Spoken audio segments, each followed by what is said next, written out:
तो गाइस मैं हूं अंकित और आप देख रहे हैं रेसलिंग फैंस नेटवर्क। तो भाई टोनी खान ने डब्ल्यूडब्ल्यू खरीदने की कोशिश की, बिल्कुल सही सुन रहे हैं आप लोग। एक पॉसिबिलिटी ये भी थी कि अभी डब्ल्यूडब्ल्यू एईडब्ल्यू के अंडर होती। जब एईडब्ल्यू आई थी तो हम लोग बात करते थे कि डब्ल्यूडब्ल्यू वाले 3 साल 2 साल 4 साल बाद इनको खरीद लेंगे, लेकिन वो तो अभी तक हुआ नहीं। उल्टा 2023 में एईडब्ल्यू वाले ऑलमोस्ट डब्ल्यूडब्ल्यू को खरीद ही चुके थे। आपको मालूम है कि 2023 में डब्ल्यूडब्ल्यू बिक रही थी, विंस मैकमैन जा रहे थे तो कंपनी को बेच के जा रहे थे। बहुत सारे पोटेंशियल बायर्स आए थे, सऊदी अरेबिया से भी लोग आए थे, एंडेवर वाले खरीदना चाहते थे, उन्होंने तो खरीद ही लिया। इवन टोनी खान की एक कंपनी ही है, मतलब टोनी खान की खुद ही कंपनी है, एडब्ल्यू नहीं लेकिन टोनी खान की ही एक कंपनी है।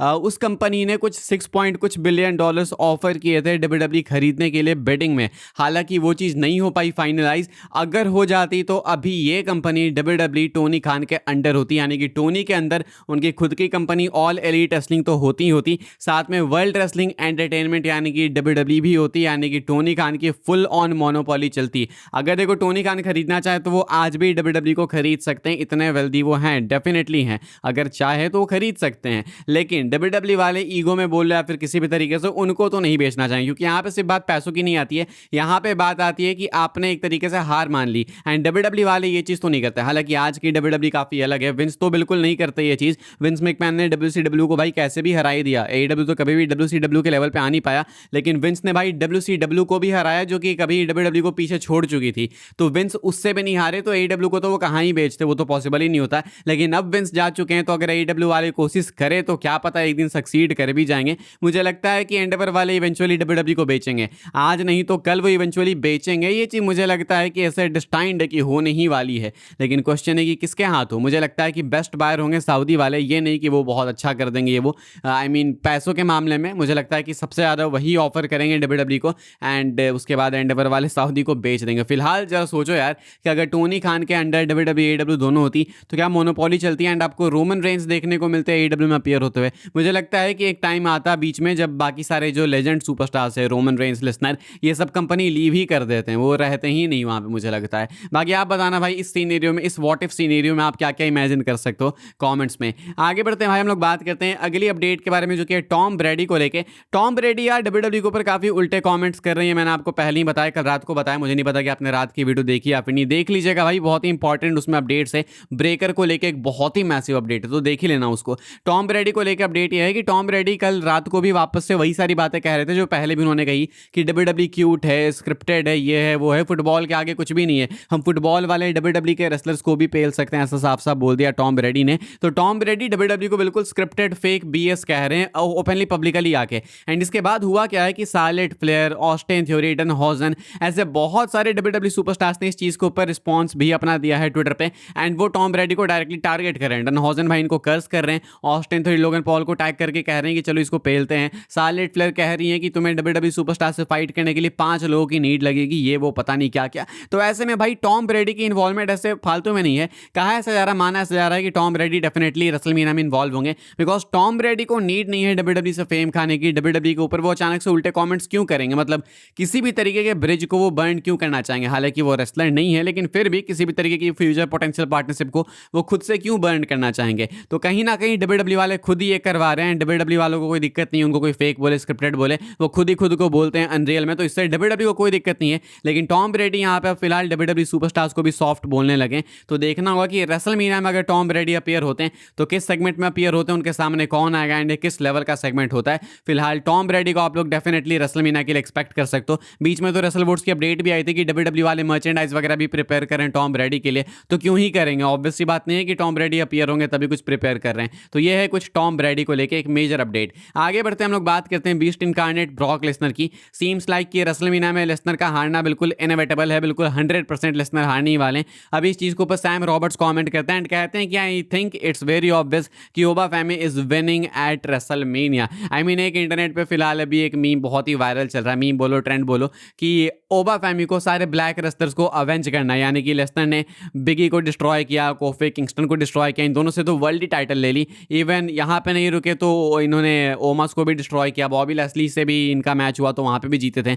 हालांकि बॉबी लेस्ली मुझे लगता है 2 बार जीते थे लेसनर से, लेकिन स्टिल उनको ऐड किया जा रहा है। ऑल्सो रॉक भी हो गए, तो बहुत सारे ब्लैक टैलेंट से जो कि अपने पीक पे थे, लेसनर ने आके सबको डिस्ट्रॉय कर दिया। तो एक मीम है लेसनर का ये। तो ऐसे में अब ओबा फैमी आ रहे हैं सामने, तो सबका कहना, इवन खुद कोफी ने ट्वीट करके बोला कि यू विल अवेंजर्स, यानी कि अब तुम हमारा बदला लोगे लेसनर। लेसनर से। तो ऐसे में सैम रॉबर्ट्स का कहना है कि ये भी एक रीज़न है। एंड दूसरा कि WWE वाले इससे ज़्यादा इंपैक्टफुल कुछ भी नहीं कर सकते ओबा के करियर में। जिस तरीके से मंडे नाइट रॉ में बुक किया, उसी तरीके से बस रेसलमेनिया में बुक करना। ये नहीं कि आप स्क्वैश कर दो, एक टफ फाइट दे सकते हैं लेसनर, डेफिनेटली देंगे भी वो, लेकिन मैच जो है छोटा ही रहेगा एंड उसमें ओबा फैमिली को विक्ट्री मिलेगी।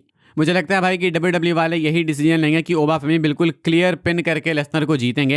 एंड लेसनर को पिन करना वो भी रेसलमेनिया में बहुत ज़्यादा मैसिव हो जाएगा। एक टाइम पे लेसनर ने अंडरटेकर को पिन किया था रेसलमेनिया 30 में, उसके बाद लेसनर बिल्कुल अनटचेबल हो गए थे। तो अब ओबा फैमिली उसी लेसनर को पिन करेंगे अगर रेसलमेनिया 42 में, तो सोचो कि इनका करियर कहाँ से कहाँ पहुँच जाएगा। तो फिलहाल ओबा फैमिली को लेके ये एक मेजर एक्सपेक्टेशन है कि वो रेसलमेनिया में बिल्कुल क्लीन लेसनर को पिन करने वाले हैं। एंड लेसनर के फैंस के लिए भले न्यूज़ डिसअपॉइंटिंग हो सकती है, लेकिन ओबा फैमिली के लिए बहुत ही ज़्यादा अच्छी न्यूज़ है। आगे बढ़ते हम लोग बात करते हैं फ्राइडे नाइट स्मैकडाउन की प्रीव्यू के बारे में। भाई कल स्मैकडाउन का एक नया एपिसोड आने वाला है, यहाँ के लिए क्या कुछ कंफर्म किया गया है वो मैं आपको बताता हूँ। कोडी रोड्स कल के शो के लिए एडवर्टाइज्ड हैं, वो अपीयर होने वाले हैं। हालांकि क्वेश्चन है मेरे दिमाग में कि कोडी पे उस तरीके से अटैक किया ऑर्टन ने, वो कैसे अपीयर हो जाएंगे। मुझे डाउट से मैं ज़्यादा इस पर श्योर नहीं हूँ, लेकिन फिर भी वो एडवर्टाइज हैं तो मुझे लगा आपको बताते हैं। ऑर्टन एड्रेस करने वाले हैं अपने एक्शंस को, इनका एक बिल्कुल सेगमेंट कंफर्म है। एंड मोस्ट लाइकली कल स्मैकडाउन के मेन इवेंट में ऑर्टन आएंगे, आना भी चाहिए, यही सबसे बेस्ट होगा। ऑर्टन अपने एक्शंस को एड्रेस करेंगे एंड ऑर्टन किससे बात कर रहे थे, कौन है इसके पीछे, क्या चल रहा है पंगा, शायद थोड़ा ज़्यादा क्लियर होता है हमें देखने को मिल सकता है स्मैकडाउन के एपिसोड में। किट विल्सन कॉल आउट करने वाले हैं जेली रोल को एंड जेली रोल रेसलमेनिया में पार्टिसिपेट करने वाले हैं। तो यहाँ से हमें बेटर आइडिया लग जाएगा कि मेनिया में क्या होने वाला है इनके लिए। इसके बाद मैकिंटायर एंड जेका फाटू का मैच WWE ने बुक कर दिया, ये सिंगल्स मैच आपको देखने को मिलेगा। मुझे लगता है मोस्ट लाइकली इसके बाद इनका मैच अगेन रेसलमेनिया में होगा, लेकिन कल स्मैकडाउन में आपको इनका मैच देखने को मिलेगा। MCMG वर्सेस फ्रैक्सियम का मैच होने वाला है। Then the MFT versus R-Truth and Damian Priest का मैच होगा टैग टाइटल्स के लिए। रेसलमेनिया से जस्ट पहले हो सकता है टैग टाइटल्स हैंड चेंज कर जाए अगर WWE वाले एक्चुअली में डायमंड प्रिस्ट एंड R-Truth को रेसलमेनिया में ले जाना चाहते हैं तो। इसके बाद इररेजिस्टिबल फोर्स वर्सेस बेला ट्विंस का मैच होगा, ये भी टैग टाइटल मैच है।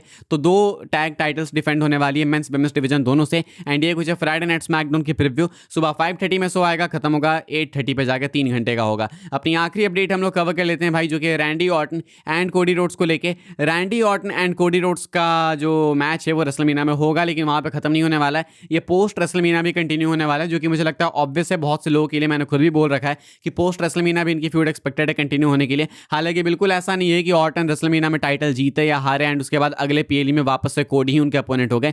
अगर ऑर्टन जीत जाते हैं तो हो सकता है कोडी कुछ टाइम का ऑफ ले, बिकॉज ऑर्टन ब्रूटल तरीके से जीत सकते हैं, मे बी पंट किक वगैरह लगा के, एंड उसके बाद कोडी ऑफ लेंगे, देन वापस आएंगे तो कोडी ऑर्टन के अगेंस्ट जा सकते हैं। कहने का मतलब है कि कोडी जीते या ऑर्टन जीते, मेनिया में कोई भी जीते, इनकी फ्यूड मेनिया पे क्लोज नहीं होगी। हो सकता है बीच में गैप आ जाए, कुछ हो जाए, लेकिन पोस्ट मेनिया भी इनकी फ्यूड चलेगी, जो कि बहुत ही स्केरी है ऑर्टन के लिए, बिकॉज एंड में लास्ट लाफ कोडी को ही मिलती है। बहुत टाइम से बोलते आ रहे हैं हम लोग, बस वो ना हो इस वाले सीनेरियो में। फिलहाल भाई इस वाले वीडियो के लिए ये सारी अपडेट थी। आई होप आपको इन्फॉर्मेशन मिली हो तो वीडियो को लाइक कीजिएगा, शेयर कीजिएगा एंड सब्सक्राइब कीजिएगा चैनल को, ताकि आने वाले टाइम के अंदर आपको और भी सही WWE के अपडेट्स वगैरह सबसे पहले देखने को जानने को मिलते रहे। फॉलो कर सकते हैं आप लोग मुझे इंस्टाग्राम एंड ट्विटर पर, लिंक आपको मिलेगा डिस्क्रिप्शन में। ज्वाइन कर सकते हैं व्हाट्सएप चैनल को, उसके भी लिंक डिस्क्रिप्शन में। मिलूंगा मैं आपसे अगले वीडियो में जल्दी ही, तब तक के लिए good bye, thanks for watching.